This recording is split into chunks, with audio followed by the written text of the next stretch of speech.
and greenhouses in San Diego, and I'm the irrigation guy, I'm the water guy.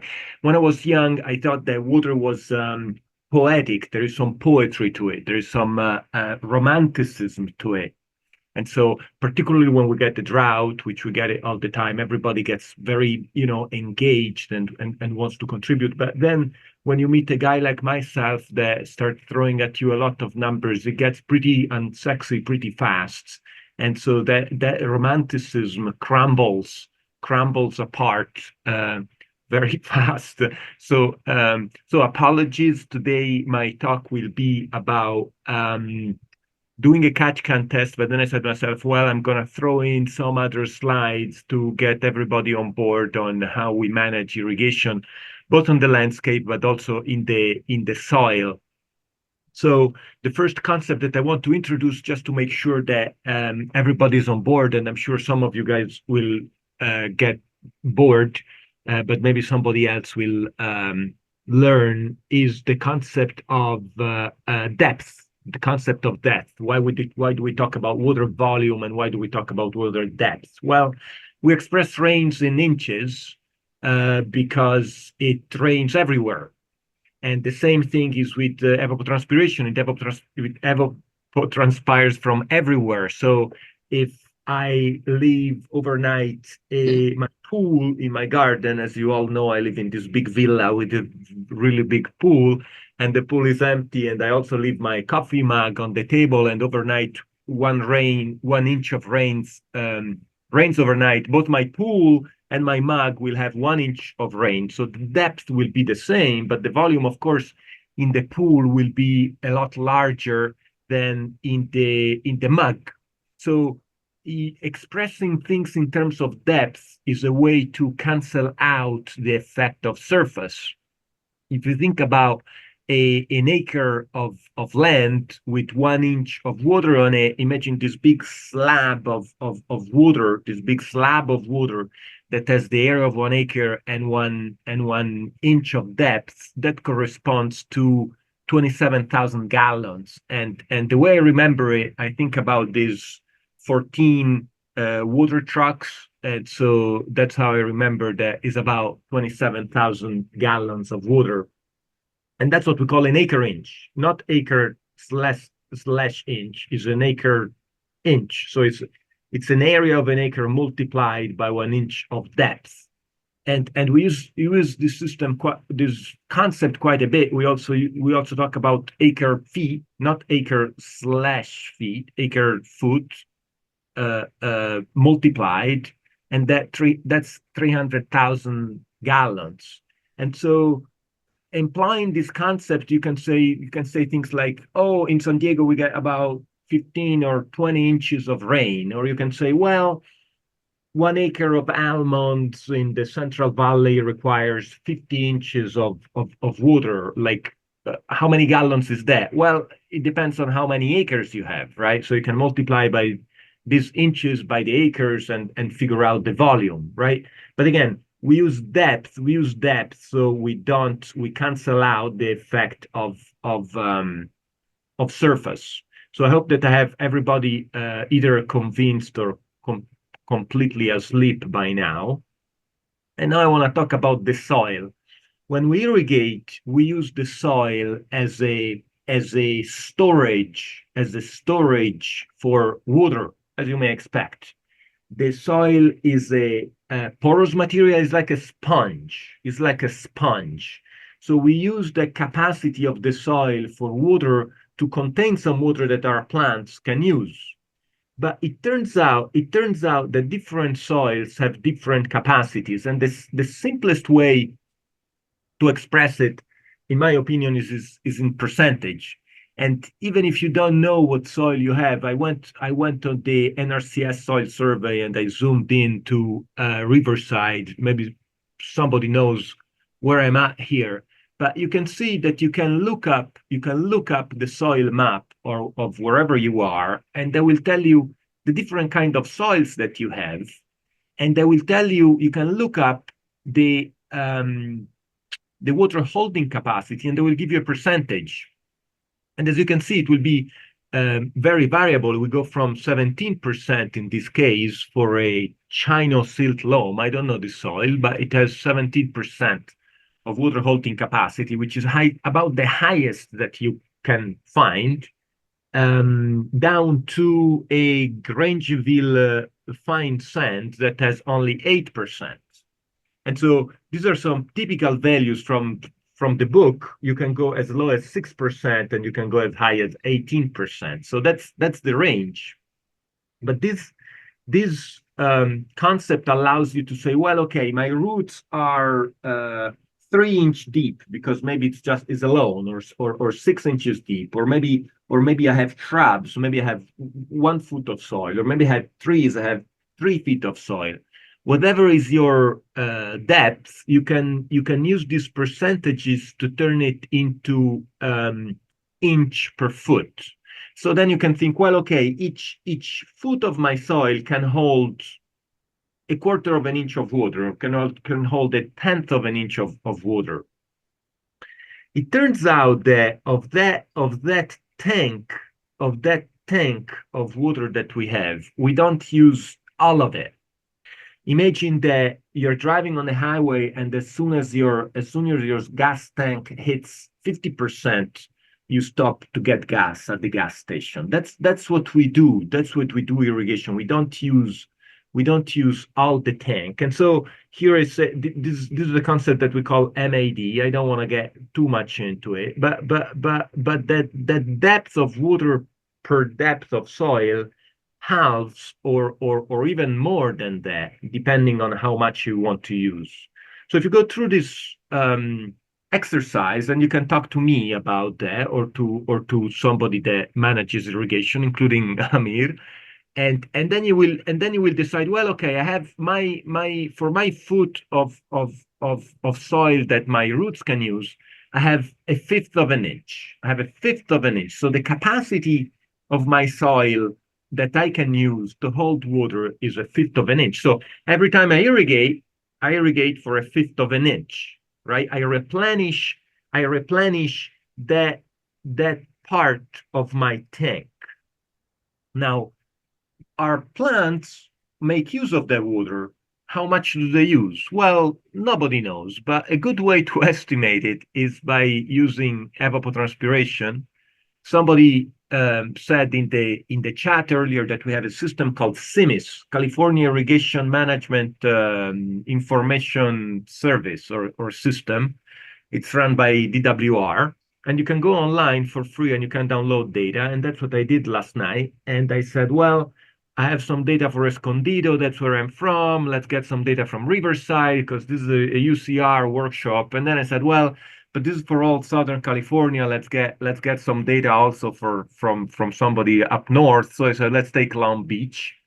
And I did that also because I want to illustrate the concept that in coastal California, the gradient that we have is mostly going from the coast to going inland.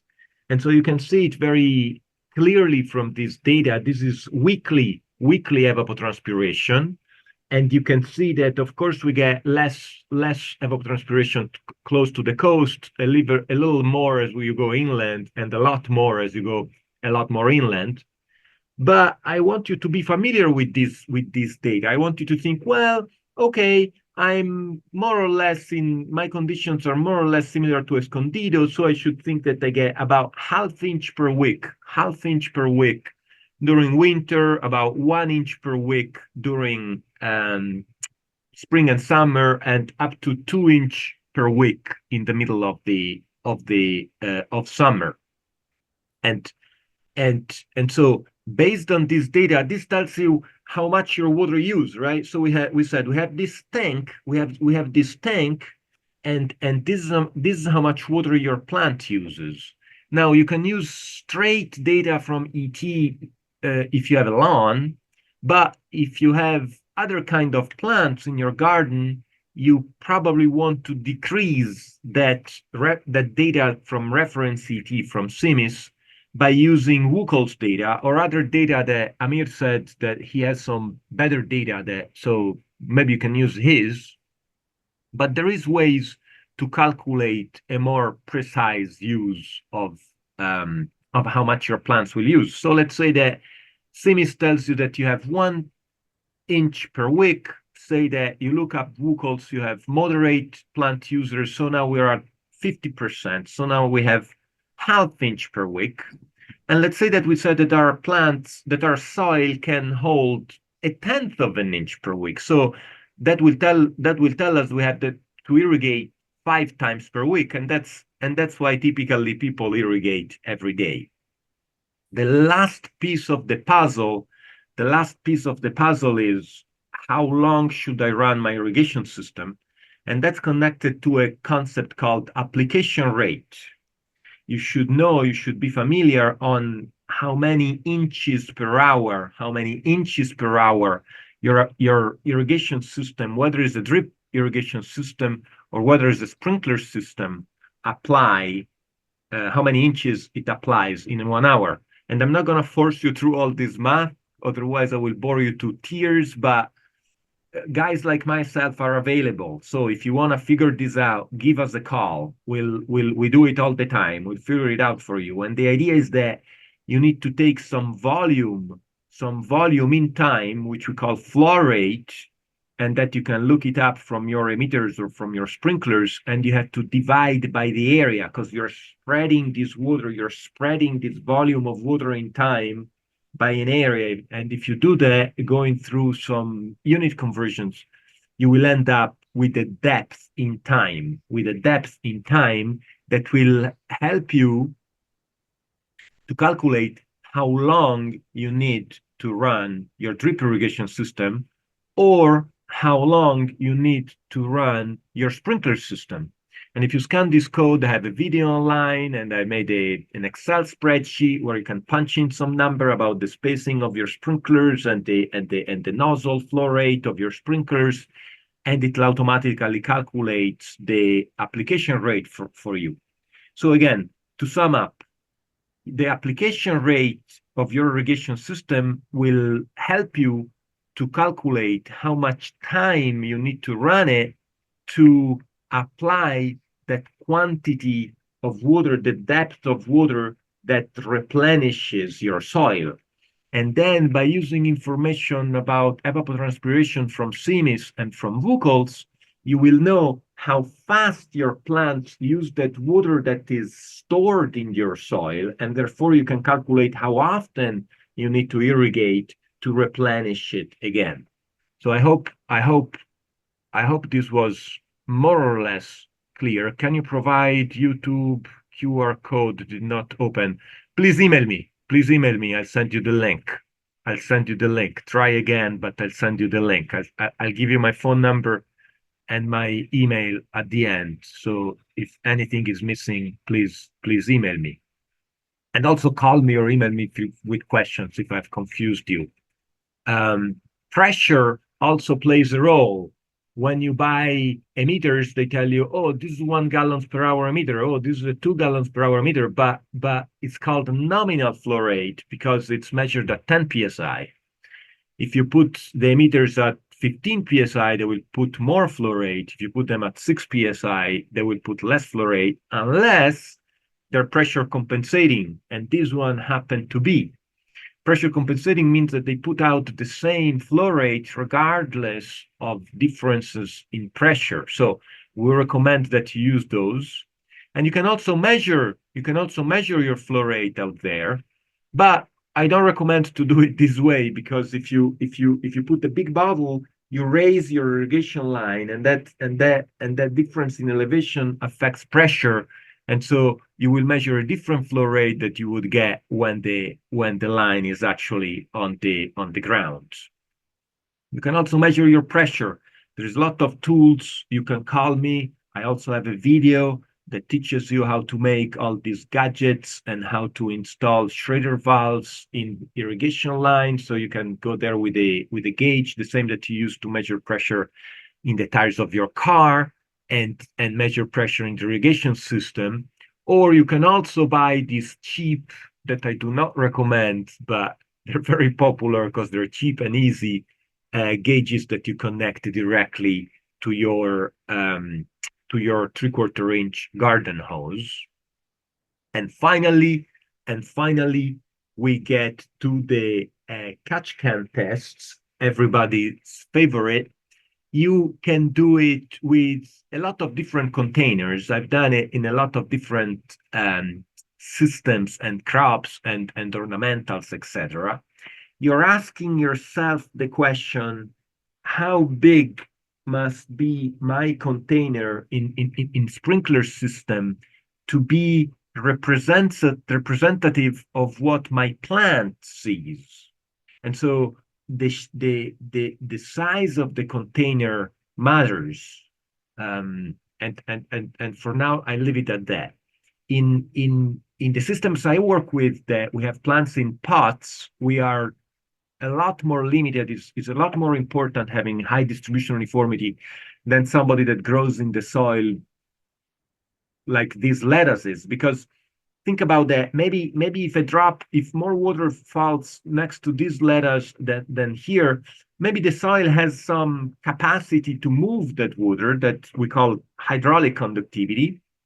And also maybe this lettuce has some capacity to grow those roots, from here to there if less water fell here than to there. So in the soil there is some compensating factors.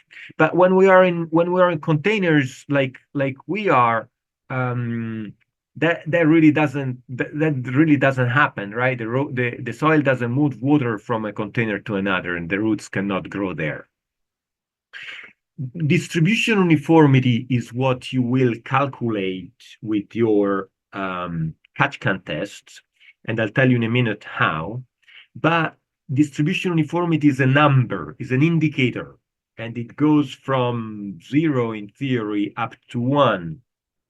So typical value will be 0.9, 0.93, or maybe for sprinklers 0.7, 0.65. I've measured 0.5 in really badly managed sprinkler systems, but generally with drip you will find higher numbers. So DU, distribution uniformity, is this indicator that is kind of a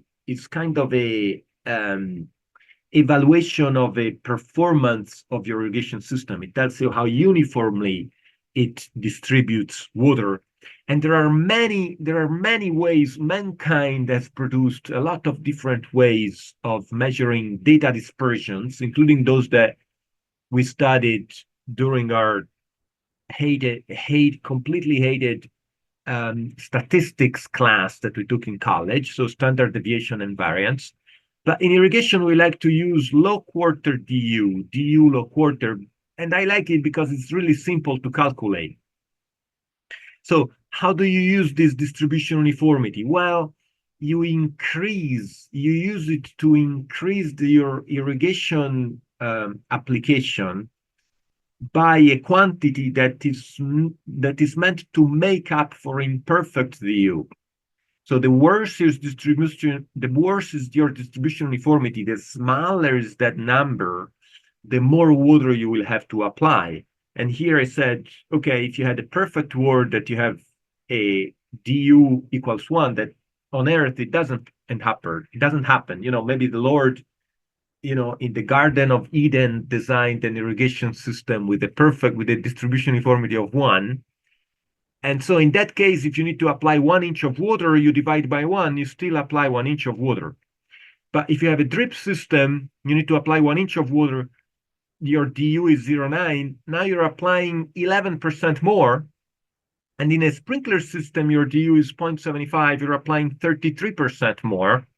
And of course, it goes without saying, where does that additional water that you applied, where does it go? Well, in a nursery, it becomes runoff, but maybe in your yard, it can become runoff, or it can become infiltration. It can take your fertilizer away. It can take your pesticides away. So how do we calculate it? Well, we have our catch can. We have all our cans. In this case, I have 4 by 5. I've got 20 buckets. And we call it the low quarter DU because we compare a quarter, the low quarter. How much is a quarter of 20? Who wants to tell me? Is everybody sleeping? A quarter of 20 is 5. Thank you, Amir. It's 5. So we order our catch cans, and we take the low quarter, and we take the average of the low quarter. So in this case, it was just 5 numbers. We took the average, it was 250 milliliters. Then we took the average of everybody else. And if you think that this is cumbersome, try variance with all the squares, etc. And then you took the ratio of the two. And in this case, we got 0.83. Who wants to tell me, was it a good DU or was it a bad DU? Is 83 good or bad? Thank you, Celeste. It depends. It depends. It depends. Was it an irrigation? Was it a drip system? Then it would be really bad. Was it a sprinkler system? Then it would be really good, right? So it depends where you're at. But the good thing is that you can do it. You can do it just with a pencil and a piece of paper in the field, like I do with irrigation managers and irrigators all the time. And finally, I made a website for you. If you don't want to go through the math, you scan this code, and I also have a video where I explain how to use it. You just put the numbers here separated by comma, and then you hit this button, and it'll spit out what the number is. So with this is my contact information. If you have any question about this talk, please contact me. I'm here for you.